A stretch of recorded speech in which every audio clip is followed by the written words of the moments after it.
Hey everyone, and welcome back to another episode of Conversations in Community. It's been a while since I posted my last episode, about a month ago, right before the elections, and I call that episode, along with all the others that came before it, Volume 1, about 9 or 10 episodes. And now we're moving on to Volume 2, and I'm really excited about the topic we are going to be talking about today, and that is our emotional health. Specifically, how to tend to our emotional health. I thought this was an important topic to talk about, especially with everything that is happening around us today. I don't know about you, but my emotions are sometimes up, sometimes down, and all around. So I thought it would be important to talk to an expert, and that's why I enlisted the help of an old college friend, emphasis on college and friend, not on old. Her name is Kimberly, and she is a licensed therapist and social worker, and we had a great conversation about really how to meander the world right now as it relates to our emotional health. My first question to her was her advice that she gives to her clients who are feeling anxious. Well, so I think the first most important thing is to remind yourself, what do you have control over? What can we control? There's a lot we cannot, and I think that's where the anxiety is coming from. When we feel out of control, we get anxious. What I tell people every day that I work with, and what I would say to anybody watching this, is kindness. And I hope you don't get any copyright infringements for saying this, because I always use Ellen's line. Be kind to yourself. Be kind to others. We just got to be kind. And I don't think there's enough kindness right now in the world. We need more of it. And so I think kindness to self is, we're human and we're doing the best that we can in the situation we're in with the information we have. And that's the best thing that we can say to ourselves, is we're doing our best. And so just keep doing that. And being kind to others. You don't know what the other person has been through. You don't know their situation. And this is hard on everybody in different ways. And I work with people every day about, how do you take care of yourself? You've got to take care of your physical self, your emotional self, your spiritual self. A lot of that has to do with, and this is what I teach people every day, mindfulness. Being in the present moment, not thinking about the future, not worrying about the past, but being present in the moment. And I don't think we do enough of that. And just being there and non-judgmental. I'm doing okay, I'm doing the best, and being more mindful. Going out and taking a walk and enjoying the breeze and listening to the birds and seeing the colors and aware of your footsteps and where you're going. How many times are we on our phones and we're texting and we got our earbuds in and we don't hear anything and we're oblivious to the world around us? We just need to be more in the moment, more mindful.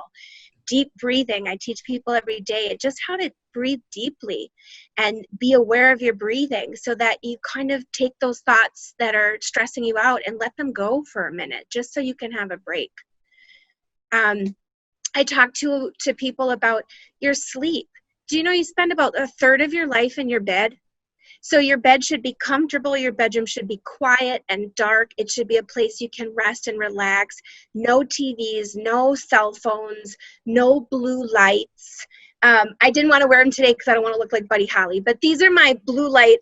So when I'm doing virtual appointments, I wear these so that the blue light doesn't hurt my eyes. And blue light can wake up your brain.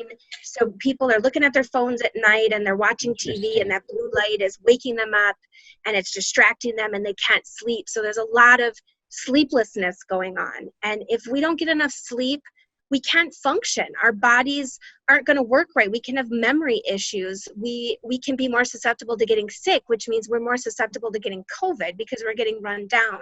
So sleep is vital. We've got to take care of ourselves, and eating healthy. I talk with people a lot about meditation. There's a lot of apps out there, but the one we use at my office is called Insight Timer.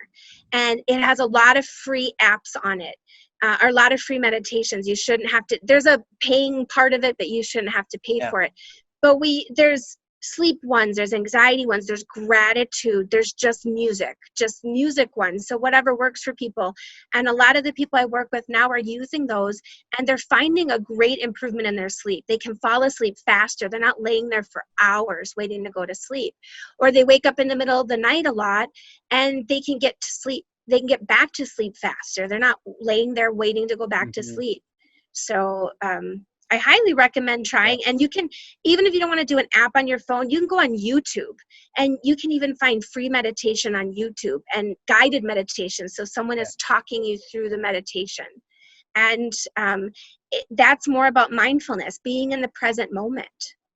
We have a hard time with that. Yeah, I've tried meditation. I go back and forth because sometimes I can do it and sometimes I get distracted. It's one of those things I think you have to just stick with it. Well, I think it takes practice. Yeah. I use meditation a lot with people who are very anxious because they have all these thoughts bombarding their head. And so they can, if they get into meditation, then they can kind of put those thoughts away for a minute. It's like putting them in a box, like a shoebox up on the shelf, and you can think about other things. But it does take practice, because for a lot of people, especially when you're super anxious, it's hard to let go of that. So you just have to keep with it and focus. And the other thing I tell people is no judgment. If you're meditating and you notice your mind wanders, just bring it back. Don't be like, oh, I screwed it up again and I can't get that.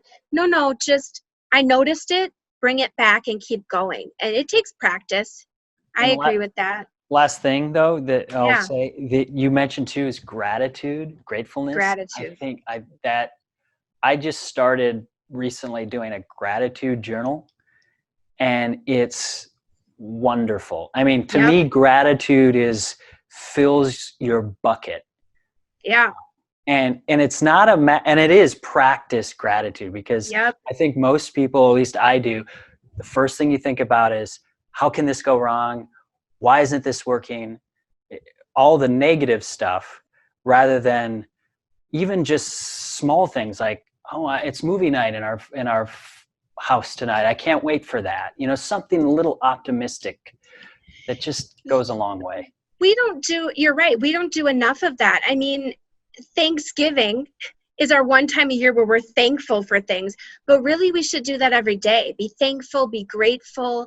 And for a lot of us, it's not second nature. It's second nature for us to look at the negative and, kind of reprimand ourselves for the things that we did wrong, instead of saying, this is what went well today and this is what I did that was great and I'm proud of it, and these are the things that I'm so blessed to have in my life. And I don't think we think about that very much. So I know you're going to edit this, so edit this part. If you want, if we have time, I could do a quick little breathing meditation exercise, like a minute. It'd be like a minute. Do you want me to do that? Yes. Before you do that, one quick thing too, and I just want, if people are watching this as far as the gratitude, and I would be interested to see what you think about this. It isn't, I don't want people to just think good thoughts, because to not acknowledge the bad or things that aren't going well, I don't think helps anyone either. But it's getting past that too. I mean, how would you characterize it? It's not like, oh, everything's great, even though your house is falling down. I mean, it's not that. Yeah, no. And I think that's what a lot of people think, like with depression, well, just be happy. And I'm like, it doesn't quite work that way, but that's nice. Or if you're anxious, well, just don't be anxious. Well, you're right. Bad things happen and we're going through crisis and the house is burning down. So it's not like, well, that's not happening.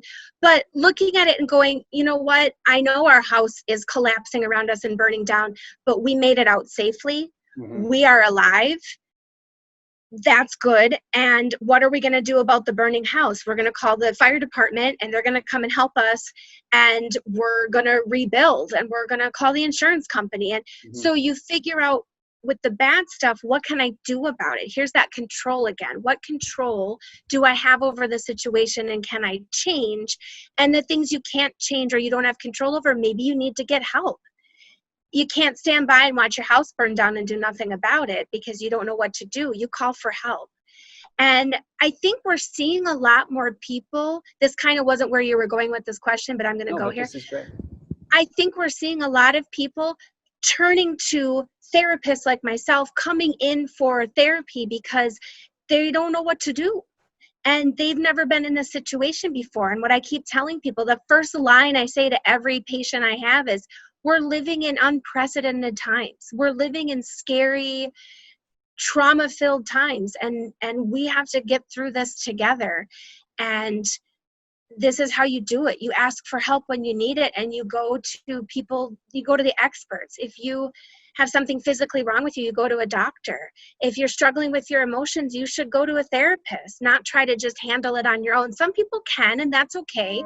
But if you're really struggling, don't just sit there and be miserable. Try to get help for it and come to someone who knows how to help, or can at least try to help. That's great. You don't stand and watch the house burn down. You call the fire department. Next time on Conversations in Community. So what are we actually going to be doing? Okay, so I'm just going to take you through a breathing exercise. This is one I do with my clients that I work with daily.